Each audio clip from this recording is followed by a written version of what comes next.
তো আজকে কি কি রান্না হয়েছে সেগুলো আপনাদের সাথে শেয়ার করবো। এটার মধ্যে তো গরুর মাংস রান্না করছি, আপনারা আগেই জানেন। রান্না এখনো হয় নাই, কিন্তু আব্বা জুমার নামাজ থেকে চলে আসছে, বলতেছে ভাত দেওয়ার জন্য। বাবা বলতেছে গরুর মাংস খাবো না, গরুর মাংস খাইতে খাইতে অবক্ত, অন্যগুলা দিতে। তো আজকে যে রান্না করা হয়েছে, এদিকটা রান্না করা হয়েছে দেখেন, এই যে পোলাও রান্না করা হয়েছে, তারপরে এখানে ভাত রান্না করা হয়েছে, এই যে এখানে ভাত, এখানে গরম ভাত রান্না করা হয়েছে। তাছাড়া এটার মধ্যে দেখেন গরুর কলিজা ভুনা করা হয়েছে। এছাড়া রান্না করা হয়েছে খাসির মাংস। তারপর বলতেছে গরুর কলিজা আর খাসির মাংস দিয়ে ভাত খাবে, গরুর মাংস রাতে খাবে। তো গরুর মাংস এখনো চুলার মধ্যে, মানে মায় ভুল করে কি করছে, গরুর মাংস না ভিজাইয়া মুরগির মাংস ভিজাই ফেলছে। পরে এইটা আবার উঠাইয়া আবার গরুর মাংস ভিজানো হয়েছে, এভাবে রান্নাটা দেরি হয়ে গেছে। তারপর যেহেতু ক্ষুধা লাগছে, এখন যেগুলা রান্না করা হয়েছে ওইগুলা দিয়ে খাবার দেওয়া হবে, আর গরুর মাংস রাতে খাবে, কিংবা পরে আবার খেতে পারবে। তো এখন বাড়াবাড়ি হবে, তারপর আবার খাবার দেওয়া হবে। তো সাথেই থাকুন। তো এদিক দিয়ে জুমার নামাজ থেকে এসে গরমের মধ্যে নিচে বসে খাবার খাচ্ছে সবাই। তো গরুর মাংস এখনো রান্না হয় নাই, খাইতে খাইতে যদি রান্না হয় তাহলে খেতে পারবে। 2-3 দিন ধরে গরুর মাংস রান্না করা হইতেছে, কালকের মাংস রয়ে গেছে। মিশারি, তুমি বসে রয়েছো, তুমি খাবার খাবে না? কেন খাবে না তুমি? হ্যাঁ, গরুর মাংসের আশায় বসে রয়েছে, মাংস হইব তারপরে সে খাইবে। এই যে দেখেন তার ভাত বাইরে রাখছে। কলিজা দিয়ে খাও, একটু টেস্ট করো, কলিজা খেয়ে একটু টেস্ট করো। তো আজকে গরুর মাংস, খাসির মাংস এবং গরুর কলিজা রান্না করা হয়েছে, এবং বরবটি ভাজি করা হয়েছে।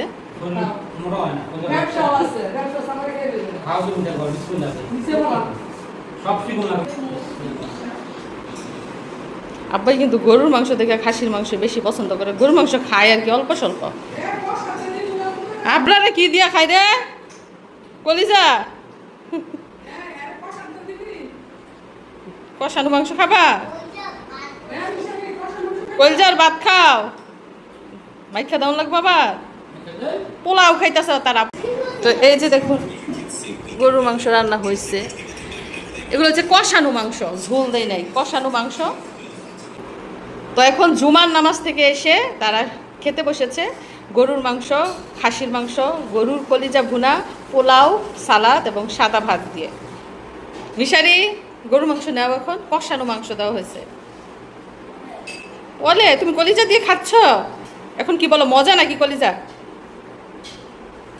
মানে আমার ছেলেটা আমার মতো, এটা খায় না ওইটা খায় না, মানে মা যেটা যেটা না খাইবো বাচ্চারা দেখেন ওইটা আর দেন না। তো দেখবেন মা যেটা না খাইবো বাচ্চারাও কিন্তু ওইটা খাইতে চাইবো না। ছেলেরা তাও ভোগাভাগি দিয়ে অনেক কিছু খাওয়ানো শিখাইছি।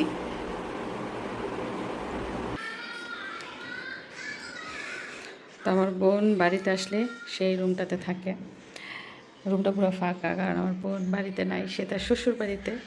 আমি আসলে সে আসে, আবার আমি যখন বাড়িতে না থাকি তখনও সে আসে, যেহেতু তার বাড়ির কাছে বিয়ে হয়েছে। হুটহাট করে এসে আবার হুটহাট করে চলে যেতে পারে। তো তাকে খবর দিয়েছি আসার জন্য, তো অপেক্ষা করছি সে আসার। আর বাড়িতে মানুষ না থাকলে এমনও তো ভালো লাগে না, পুরো ঘরটা ফাঁকা না। আজকে দুপুরের পর থেকে বৃষ্টি শুরু হয়েছে, হাইরে বৃষ্টি। বৃষ্টির জন্য মনে করেন হাঁস, মুরগি, গরু, বাছুর সব বেকায়দায় আছে। বৃষ্টির দিনে গরুর খাবার সংগ্রহ করা কিন্তু খুব কষ্টের। এই যে দেখেন ঘাস টাস পড়ে রয়েছে, খড় আছে, আবার গরুর খড় দিতে পারে। এই যে গরু বাছুরের অবস্থা দেখেন বৃষ্টির দিনে। এখন কাঁঠালের সিজন, তো কাঁঠালের যে বোত্তা হয় ওইগুলা দেয় গরুরে, জাউ রান্না করে দেয়। তারপরে আমাদের ক্ষেতের ঘাস, এগুলা ক্ষেতের মধ্যে সার দিছে, ওই সার থেকে ঘাস হচ্ছে, ওই ঘাস খাইটাই না খাওয়ায়। খড় আছে, খড় খাওয়ায়। তারপরে হাঁস মুরগির তো খাবার আসছেই। মনে করেন বৃষ্টির দিনে হাঁস মুরগি, গরু বাছুরের বেশি কষ্ট হয়।